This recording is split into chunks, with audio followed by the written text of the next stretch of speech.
നമസ്തേ. കഥകളത്തി സാഗരത്തിലേക്ക് സ്വാഗതം. ഇന്നത്തെ കഥ ഉദയനക്കുറിപ്പിൻ്റെ കഥ തന്നെ. കേക്കൻമലയിലെ കുഞ്ഞുമാധുവും ഉദയനനും എന്നുള്ള കഥയിലെ 3-ാം ഭാഗം ഞാൻ പറയുകയാണ്. അതായത് കേക്കൻമലയിലെ കുഞ്ഞുമാധു ആ വലിയ വീട്ടിൽ നിന്നും വിവാഹം ചെയ്ത് കരിമലക്കോട്ടയിൽ വന്നു. അവിടെ വന്നതിന് ശേഷം തിരിച്ച് വീട്ടിലേക്കൊന്നും പോകാനോ ഒന്നിനും പറ്റിയില്ല. കരിമലക്കോട്ടയിലെ അമ്മ തൻ്റെ മകൻ്റെ ഭാര്യയെ പൊന്നു പോലെ നോക്കി. 3 പ്രസവം കഴിഞ്ഞു, 3 ആൺകുട്ടികൾ. 4ാമത് ഗർഭിണിയായപ്പോൾ തൊട്ട് കുഞ്ഞുമാധുവിനൊരു തോന്നൽ, എനിക്ക് കേക്കൻമലയിൽ പോകണം, എൻ്റെ 12 ആങ്ങളമാരവിടെയുണ്ട്, പിന്നെ ഞാൻ എന്തിനാ ഇത്ര നാളായിട്ട് പോകാണ്ടിരിക്കുന്നത്, എൻ്റെ അടുത്ത പ്രസവം അവിടെ തന്നെയാണ് എന്ന് പറഞ്ഞു. ഭർത്താവ് മറ്റൊരിടത്ത് എന്തോ കാര്യത്തിന് വേണ്ടി പോയിരിക്കുന്ന സമയത്ത് അമ്മയോട് പറഞ്ഞുകൊണ്ട് കേക്കൻമലയിലെ കുഞ്ഞുമാധു കരിമലക്കോട്ടയിൽ നിന്ന് കേക്കൻമലയിലേക്ക് പ്രസവത്തിനായി വന്നു. ഇവിടെ വന്ന് മാധുവിൻ്റെ അനിയത്തിയായ കുങ്കിയമ്മയും മാധുവും കൂടി രാമായണം കഥ പാടുന്നത് കേട്ട് പുലിനാട്ട് തമ്പുരാൻ കുങ്കിയമ്മയുടെ സൗന്ദര്യവും ശബ്ദഭംഗിയും രാമായണം കഥ കേൾക്കാൻ വായിക്കുന്നതിൻ്റെ ഇമ്പവും ഒക്കെ കേട്ടങ്ങോട്ട് മതിമയങ്ങി വിവാഹാലോചന വന്നു. ആദ്യം ആലോചിച്ചപ്പോൾ കുഞ്ഞുമാധുവിനോട് പറഞ്ഞു കാര്യം. അപ്പോൾ എണ്ണയ്ക്കാരാനും കൊടുത്തിട്ടുണ്ടോ, ഊഴം വഴങ്ങാനാരാനും വന്നിട്ടുണ്ടോ, എണ്ണയ്ക്ക് പണം കൊടുത്തിട്ടുണ്ടോ, ഊഴം വഴങ്ങാൻ ആൾ വന്നിട്ടുണ്ടോ എന്നൊക്കെ ചോദിച്ചു. ഒന്നുമില്ല, ആരും ആയിട്ടില്ല എന്ന് പറഞ്ഞപ്പോൾ തമ്പുരാൻ പറഞ്ഞു, എനിക്ക് ഇവിടെ വിവാഹം കഴിച്ചു തരണമെന്ന് മാധുവിനോട് പറഞ്ഞു. മാധു പറഞ്ഞപ്പോൾ ആങ്ങളമാർ വരുമ്പോൾ പറയാം. അങ്ങനെ പുല്ലിനാട്ട് തമ്പുരാൻ കോട്ടയിൽ തിരിച്ചെത്തി ഒരു ഓല കൊടുത്തയച്ചു. അപ്പോൾ മൂത്ത ജ്യേഷ്ഠൻ എന്ത് പറഞ്ഞു, ഞങ്ങളുടെ സഹോദരി കുഞ്ഞുമാധു, കരിമല വാഴുന്ന കുഞ്ഞുമാധു വന്നിട്ടുണ്ട്, അവളുടെ പ്രസവം ഒന്ന് കഴിയട്ടെ എന്ന് മറുപടി അയച്ചു. അങ്ങനെ ശരിയാണല്ലോ എന്ന് വിചാരിച്ചു. പ്രസവം കഴിഞ്ഞ് വീണ്ടും ഓല കൊടുത്തയച്ചപ്പോൾ കേക്കൻമലയിലെ മൂത്ത ജ്യേഷ്ഠൻ കുഞ്ഞുമാധുവിൻ്റെ കുങ്കിയമ്മയുടെ മൂത്ത ജ്യേഷ്ഠൻ എന്ത് പറഞ്ഞു, അവളിപ്പോൾ പ്രസവിച്ചതേ ഉള്ളൂ, കുഞ്ഞിനൊരു 6 മാസം കഴിയട്ടെ എന്നിട്ട് വിവാഹം ചെയ്തു തരാം എന്നും പറഞ്ഞു. ഓ ശരി, അതും കാത്തു. 6 മാസം കഴിഞ്ഞ് കൂടി കഴിയട്ടെ എന്ന് പറഞ്ഞപ്പോൾ ആദ്യം പ്രസവിക്കട്ടെ എന്ന് പറഞ്ഞു, പിന്നെ കുറച്ച് ദിവസം കഴിയട്ടെ എന്ന് പറഞ്ഞു, 6 മാസം കഴിയട്ടെ എന്ന് പറഞ്ഞപ്പോൾ തമ്പുരാന് ആകെ ദേഷ്യവും വിഷമമൊക്കെ ആയി. താൻ എത്ര നാളായി ഈ കുങ്കിയമ്മ ഇങ്ങനെ മോഹിച്ചുകൊണ്ടിരിക്കണത്, അത് പറ്റില്ല എന്ന് പറഞ്ഞ ഒരു ഓല അവിടുത്തെ ഈ വ്യാഴാഴ്ച ഞാൻ ഊഴം പറയാൻ അങ്ങോട്ട് വരും എന്ന് പറഞ്ഞു. ഊഴം പറയാൻ ഇവിടെ ഈ പടനാട്ട് തമ്പുരാനും 300 നായകന്മാരും ഒരുമിച്ച് വ്യാഴാഴ്ച വൈകുന്നേരം ഊഴം പറയാനായിട്ട് കേക്കൻമലയിലെത്തി എല്ലാവരും വിഭവസമൃദ്ധമായ സദ്യയും കാര്യങ്ങളും ഇതൊക്കെ കഴിഞ്ഞു. അപ്പം അതിന് ഇടയ്ക്ക് വിവാഹം ചെയ്ത് കൊടുക്കാനായിട്ട് ഇങ്ങനെ വട്ടം കൂട്ടിക്കൊണ്ടിരിക്കണേ എൻ്റെ ഇടയ്ക്ക് ഒരു വലിയ സംഭവം ഉണ്ടായി. മാധുവിൻ്റെ മൂത്ത 2 ആൺകുട്ടികളെ പുലി പിടിച്ചു തിന്നു വരണ വഴിക്ക്. അപ്പോൾ ആ ദുഃഖത്തിൽ മനം നൊന്ത് മാധു പെട്ടെന്ന് മരിച്ചു. അപ്പോൾ 2 വയസ്സുള്ള കരിമല കണ്ണനെയും 3ാമത്തെ മകനെ മാധുവിൻ്റെ 4ാമത് പ്രസവിച്ച കുട്ടിയെയും മാധുവിനെ അതിനെ വിളിക്കണേ, ആ മാധുവിനെയും കുങ്കിയമ്മയാണ് ആ അമ്മയെ പോലെ നോക്കുന്നത്. അപ്പോൾ ഈ ഓല കൊടുത്തയക്കാനായിട്ട് തമ്പുരാൻ വീണ്ടും ചോദിച്ചപ്പോൾ കുങ്കിയമ്മ എന്ത് പറഞ്ഞു എന്നോ, എനിക്ക് വേണ്ട ആങ്ങളമാരെ വിവാഹം, ഞാൻ ചേടത്തി ഏൽപ്പിച്ചു പോയ ഈ 2 വയസ്സുള്ള കുഞ്ഞിക്കണ്ണനെയും 6 മാസം മാത്രം പ്രായമുള്ള മാധുവിനെയും നോക്കി ഞാനിവിടെ ജീവിച്ചോളാം എന്നൊക്കെ പറഞ്ഞു. എന്നാലും ആങ്ങളമാർ പറഞ്ഞു, തമ്പുരാൻ പടം നയിച്ച് വന്ന് ഞങ്ങളെയൊക്കെ കൊല്ലും, അത് പറ്റില്ല, വിവാഹം ചെയ്ത് കൊടുക്കാം, കുട്ടികൾ ഇവിടെ നോക്കും, കുട്ടികളെ ഞങ്ങളൊക്കെ നോക്കിക്കോളാലോ, അതിനെന്തിനാ നീ പേടിക്കണേ, ഞങ്ങൾ മാധുവിന് ഇവിടെ ആങ്ങളമാരായിട്ട്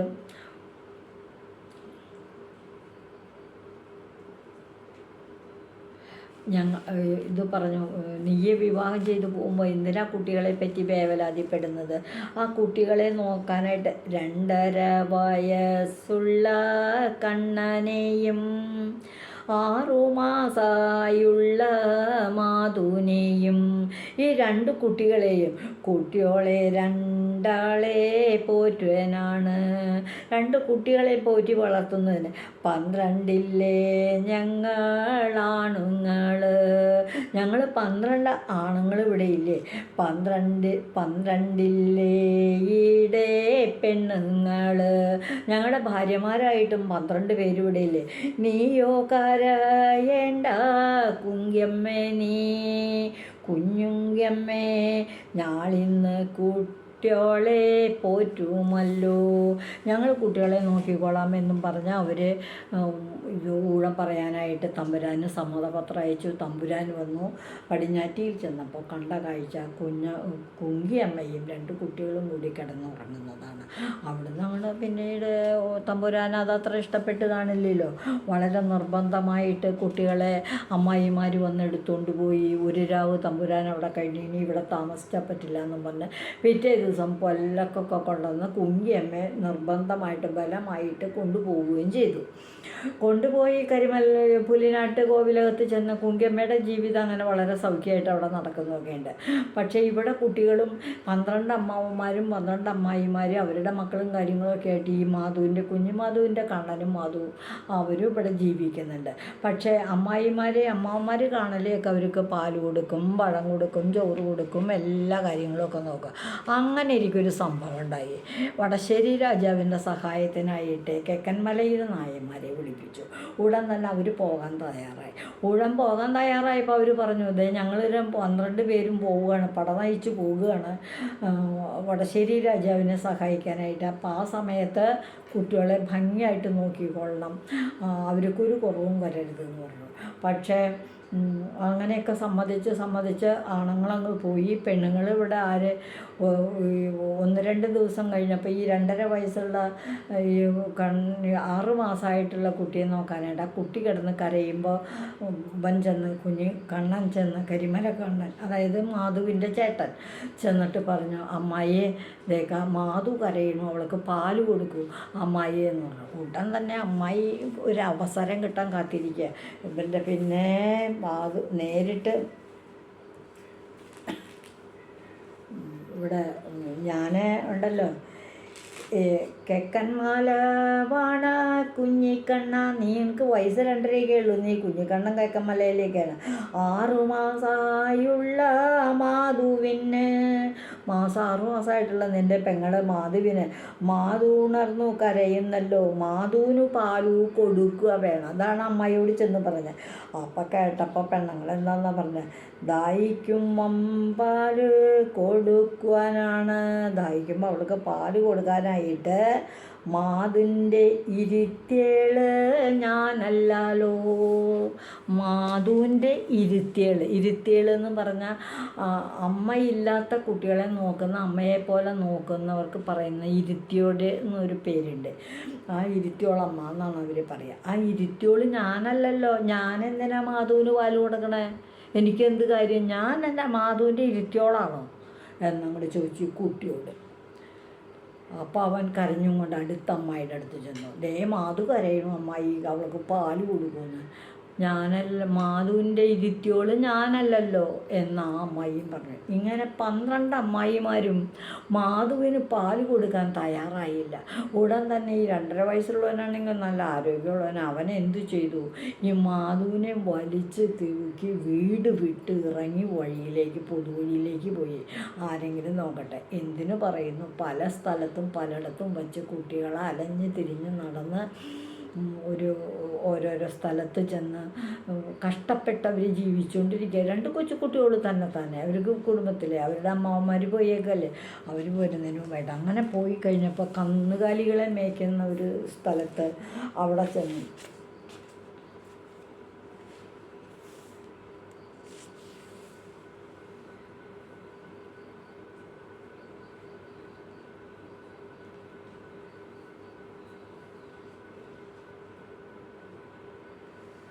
ഞങ്ങളൊന്നും മാധുവിൻ്റെ ഇരുത്തിയോളല്ല എന്ന് പറഞ്ഞ് ഈ കുഞ്ഞിക്കണ്ണനോട് പറയണത് കേട്ട് കുഞ്ഞിക്കണ്ണൻ സങ്കടപ്പെട്ട് പോയി. അങ്ങനെ പോയ വഴിക്ക് ഇങ്ങനെ പോയിക്കൊണ്ടിരിക്കുമ്പോൾ കാലീനെ മേയ്ക്കുന്ന പാണ കേൾക്ക്, ഒരു പാണച്ചക്കൻ, പാണൻ എന്ന് പറയുന്നത് ഹിന്ദു സമുദായത്തിലെ ഒരു വകഭേദമായിട്ടുള്ള പശുക്കളെ മേഖലയായിരുന്നു അന്ന് ആ കുട്ടിയുടെ ജോലി.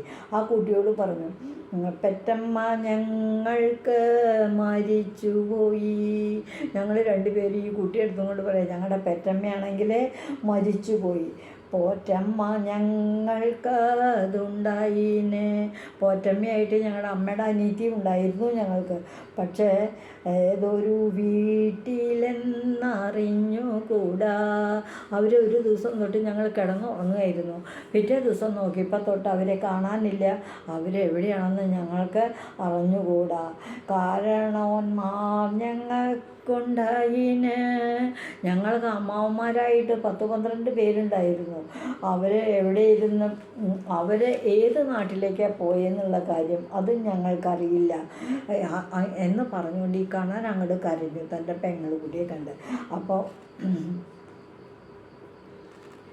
അപ്പോൾ ഈ പശുവിനെ നയിക്കുന്ന ആ പാണച്ചക്കൻ അങ്ങനെ തന്നെയാണ് അയാളെ പറയുന്നത്. ആ പാണച്ചക്കൻ പറഞ്ഞത് നിങ്ങൾ കേട്ടിട്ടുണ്ട്, ഓടക്കാട്ടില്ലം കുടിയന്മാരാണ്. ഞാൻ ഓടക്കാട്ടില്ലം എന്ന് പറയുന്ന വലിയൊരു സ്ഥലമുണ്ട്. അവിടെ പശുക്കളെ നയിക്കുന്ന ഒരു ജോലിയാണ് ഞാൻ ചെയ്തുകൊണ്ടിരിക്കുന്നത്. എനിക്ക് ഭക്ഷണവും ഒക്കെ അവിടുന്ന് തരും, പൊതിച്ചോറായിട്ട് തരും. അവരുടെ പടിപ്പരയിലാണ് ഞാൻ കിടന്നുറങ്ങുന്നത്. നിങ്ങൾക്ക് എൻ്റെ കൂടെ വന്ന് കിടക്കാം, എനിക്ക് കിട്ടണ ഭക്ഷണം കഴിക്കുകയും ചെയ്യാം, അത് ഞാൻ തരാം എന്ന് പറഞ്ഞ് കുട്ടികളെയും കൊണ്ട് ഈ 2 കുട്ടികളെയും കൂട്ടി പാണച്ചക്കൻ ഓടക്കാട്ടില്ലം പടിപ്പുരയിൽ ചെന്നു. അവിടെ പടിപ്പുരയിൽ ചെന്നു. പതിവ് പോലെ പാണച്ചക്കൻ വന്നപ്പോൾ പൊതിച്ചോറ് എടുത്ത് കൊടുത്തു. ഇപ്പോൾ ഇല്ലത്തുനിന്നുള്ള അകത്തുനിന്ന് ചോറ് കിട്ടി. ആ പൊതിച്ചോറ് അഴിച്ച് വെച്ചിട്ട് പാല് മാധുവിനും കുട്ടികൾക്കുമായിട്ട് ഒക്കെ ഒരു ഭക്ഷണം കഴിച്ച് അവിടെ കിടന്നുറങ്ങി. പക്ഷേ മാധുവിന് ഈ ചോറൊന്നും കഴിക്കാറായിട്ടില്ലല്ലോ. ഉടൻ തന്നെ മാധു ഒന്ന് ഉണർന്ന് മാധു കരയാൻ തുടങ്ങി. കരച്ചിൽ ഓടക്കാട്ടില്ലത്തിൻ്റെ അകത്തേക്ക് എത്തി. ഉടൻ തന്നെ ഉറങ്ങി കിടന്നിരിക്കുന്ന ആൾക്കാരുടെ പടിപ്പുരയിൽ എന്തൊരു കുട്ടിയുടെ കരച്ചിൽ കേൾക്കാണ്ടല്ലോ. വന്ന് നോക്കിയപ്പോൾ എന്താ, തങ്ങളുടെ പശുക്കളെ നോക്കിക്കൊണ്ടിരിക്കുന്ന പാണച്ചക്കൻ്റെ അപ്പുറത്തുമായിട്ട് പായിൽ തന്നെ 2 കുട്ടികളിരിക്കുന്നുണ്ട്. ഒരു കുട്ടി കിടന്ന് കരയണു, ചെറിയ കുട്ടി. മറ്റേ കുട്ടി ഇങ്ങനെ ഇരുന്ന് പേടിച്ച് അതിനെ ഉറക്കാൻ നോക്കുന്നുണ്ട്. അതിന് വിശന്ന് പൊരിഞ്ഞിട്ടാണ് കരയണേ. ഉടൻ തന്നെ അവർ പറഞ്ഞു, ഇപ്പോൾ രാത്രി ആവേണ്ട ഇറക്കി വിടണില്ല, വെളിച്ചായാൽ പൊക്കോളണം. താനും പാണച്ചക്കനും പൊക്കോളണം, കുട്ടികളും പോകണം. ഇവിടെ അങ്ങനെ മല്ലൂർക്കൊന്നും കയറി കിടക്കാനൊന്നും പറ്റില്ല എന്ന് പറഞ്ഞ് അവിടെ നിന്ന് ഇറക്കി വിടുകയും ചെയ്തു. അപ്പോൾ ഈ പാണച്ചക്കനെ സംരക്ഷിക്കാനായിട്ട് പറ്റിയില്ല. ഓടക്കാട്ടില്ലത്ത് നിന്നും കുട്ടികൾക്ക് പോകണ്ട. പിറ്റേന്ന് രാവിലെ കാലിനെ മേയ്ക്കുന്ന പാണച്ചക്ക ഏടന്നു കുട്ടികളെ കൊണ്ടുവന്നത്. നീ എവിടുന്നാണ് ഈ കുട്ടികളെ കൊണ്ടുവന്നത്? കുട്ടികളെ കൊണ്ടു പാടിക്കണം. കുട്ടികളെ കൊണ്ട് ഇപ്പം തന്നെ നീ പടന്നേ. ഇന്നെയും ഇല്ലത്ത് കയറ്റുകയില്ല, നിന്നെ ഞങ്ങളല്ലാണ്ട് ഇല്ലത്തേക്ക് കയറ്റില്ല എന്ന് പറഞ്ഞു. അങ്ങനെ പോയി. 2.5 വയസ്സുള്ള കുഞ്ഞിക്കണ്ണൻ മാധുവിനെടുത്തിങ്ങി തട്ടി. കണ്ണൻ മാധുവിനെ എടുത്തുകൊണ്ട് ഇങ്ങനെ തപ്പി വലിഞ്ഞു പോയി. മാധുവോടല്ലേ പറയുന്നത്? മാധുവിനോട് കൊക്കന്മല വാണ കുഞ്ഞി മാധു. കൊക്കന്മലയിൽ നീ അമ്മയുടെ വീട്ടിൽ നമ്മൾ ജീവിക്കേണ്ടതാണ്. ഭാഗ്യം കേട്ടോളൂ നീയേ മാധു, നീ ഒരു ഭാഗ്യമില്ലാത്ത കുട്ടിയാണ് എൻ്റെ മാധു. ഈ ചേട്ടൻ പറയാണ്, പെറ്റമ്മ നമ്മക്ക് ചത്തുപോയി. നമ്മുടെ പെറ്റമ്മ കുഞ്ഞുമാധു കേക്കന്മലയിലെ കുഞ്ഞുമാധു മരിച്ചുപോയി. പോറ്റമ്മ നമ്മളെ പോറ്റുവേനും. ഈ പോറ്റമ്മയായിട്ട് അമ്മയുടെ അനിയത്തി നമ്മളെ പോറ്റുമായിരുന്നു. പോറ്റമ്മ നമ്മളെ പോറ്റുവേനും ഓരിന്ന് പോയുള്ളോർ നാടുലാലോ. അവർ ഏത് നാട്ടിലേക്ക് പോയി എന്ന് പോലും നമുക്കൊന്നും അറിയാൻ പാടില്ലാണ്ടായല്ലോ എന്ന് പറഞ്ഞിങ്ങനെ കുട്ടികൾ 2 പേരും കൂടി ഇരുന്ന് കരഞ്ഞുകൊണ്ടിരിക്കുമ്പോൾ അവിടെ എന്താ സംഭവിച്ചെന്ന് നോക്കൂ. കുട്ടികളെ കണ്ണാൽ മലയിൽ നോക്കിയും മലങ്കുറത്തി. ഒരു മലങ്കുറത്തി മലയിൽ നിന്ന് ഇറങ്ങി വരുമ്പോൾ ഈ കുട്ടികൾ അയ്യോ പടച്ചോനെ തമ്പുരാനെ എന്തായി കാണുന്നത്? ഭാഗ്യമുള്ളൊരു മക്കളല്ലോ. നല്ല ഭാഗ്യമുള്ള 2 കുട്ടികളാണല്ലോ. ആര് പറഞ്ഞു? മകളെ കൊണ്ടുപോയി നിൽക്കുവേ ഞാനും ഏതിനും കുട്ടിയോളെന്നറിയില്ലല്ലോ. ഏത് കുട്ടികളാ, എന്ത് കുട്ടികളാ, എവിടുത്തെ കുട്ടികളാ, ഇതൊന്നും എനിക്കറിയില്ല. പക്ഷെ എവിടെയെങ്കിലും പോയി കഴിഞ്ഞോളിനി എവിടെയെങ്കിലും പോയി എങ്ങനെയെങ്കിലും കുട്ടികളെ നോക്കാം. അങ്ങനെ 2 കുട്ടികളെയും കൊണ്ട് ആ മലമ്പുറത്ത് യാത്രയായി.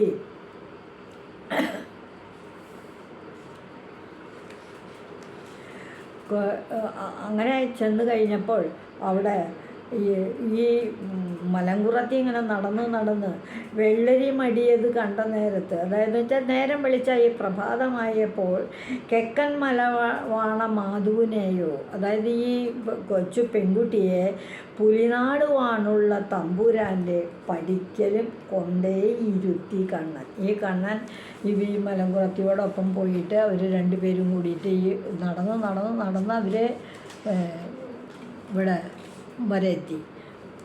പുലിനാട് വാണുള്ള തമ്പുരാൻ്റെ ആ കൊട്ടാരത്തിൻ്റെ പടിക്ക് അവിടെ ചെന്ന് കഴിഞ്ഞപ്പം ഒരുപാട് പേര്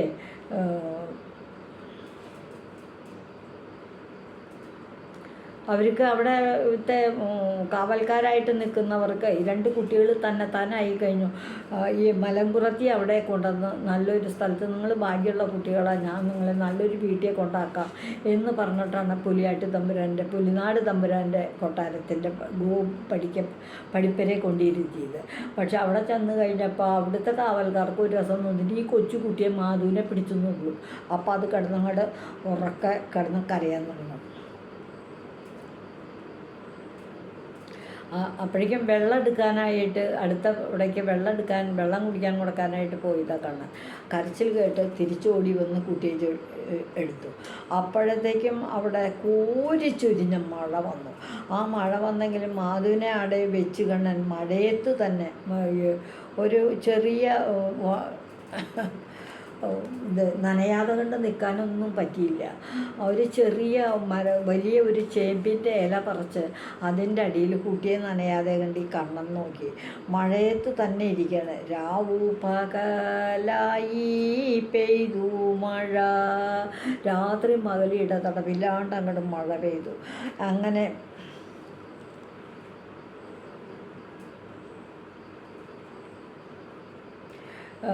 ഉണ്ടാവുക. അപ്പോൾ ആ സമയത്ത് രാത്രിയായിട്ടും മഴ നിൽക്കണില്ല. പിന്നെ അങ്ങനെയുള്ള സമയത്ത് ഈ മരിച്ചുപോയ കുഞ്ഞിമാധു സ്വപ്നത്തിൽ വന്നു. കുങ്കിയമ്മയുടെ ഉറക്കത്തിൽ സ്വപ്നത്തിൽ വന്നു.